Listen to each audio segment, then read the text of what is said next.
our last panelist, before we get into the second half of the Q&A, where we'll go into more detail about what our experts have said here, is Finley Asher, who's managed to join us.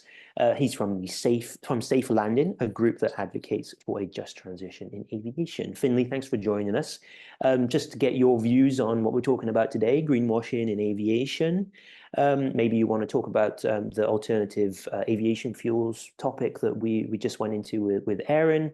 Are they the real deal in your view? And do you think that maybe the worries outweigh the potential benefits? 4 or 5 minutes, again, to wrap up this part, your views on what we're talking about today.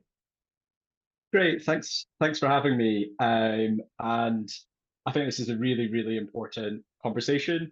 I'm an aerospace engineer. My group, Safe Landing, is for aviation workers, both that have left the sector, but also lots of our community are still in the sector. They're pilots, cabin crew, aerospace engineers, air traffic controllers, airline, airport workers, factory workers.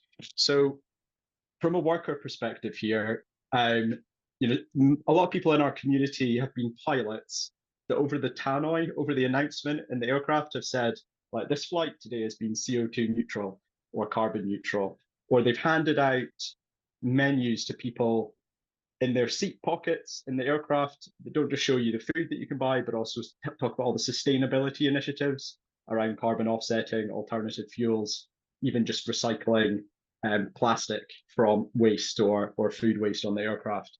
So there's a lot of sort of deception from the industry that we often actually feel really uncomfortable about as workers, being involved with that and being associated with it. But the other element is there's a real self-interest thing here from the industry. We are aviation workers. We love flying. We love air travel. We love the benefits it brings.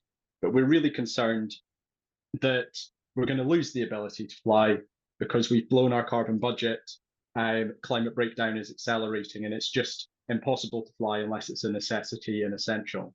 So we need policy discussions. And while we're discussing sort of consumers here, it's worthwhile remembering that politicians and policymakers also are exposed to these adverts, and they're exposed through their constituents, through the people who vote them in that have been exposed to this. And it's, from our perspective, it's also preventing policy discussions. Like, we need specific policies to get aviation on a climate neutral pathway. That isn't happening at the moment because there's a lot of misinformation and distraction around that are delaying that. And that's fundamental, that's so important. So yes, all of these topics, I mean, also things that haven't been mentioned, the industry talks about efficiency improvements, it talks about electric or hydrogen aircraft that just simply aren't going to be ready in time in the next 10 years, and the next 10 years is vital. Alternative fuels and carbon offsetting are the most prominent because they're the cheapest, and they're the most technologically feasible.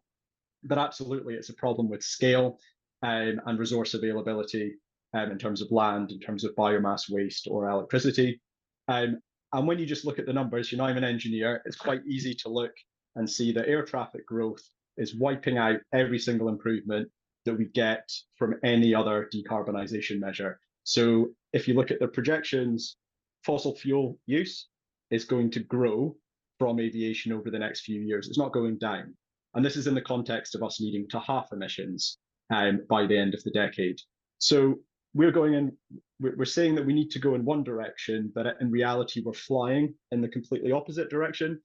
This is incredibly worrying for aviation workers and for every member of our group.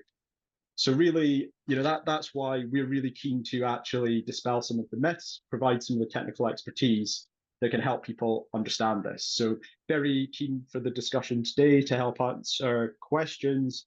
Now and after, we'll share my email and you can get in contact with our group if there's any real specific thing that you want help understanding so that you can challenge it.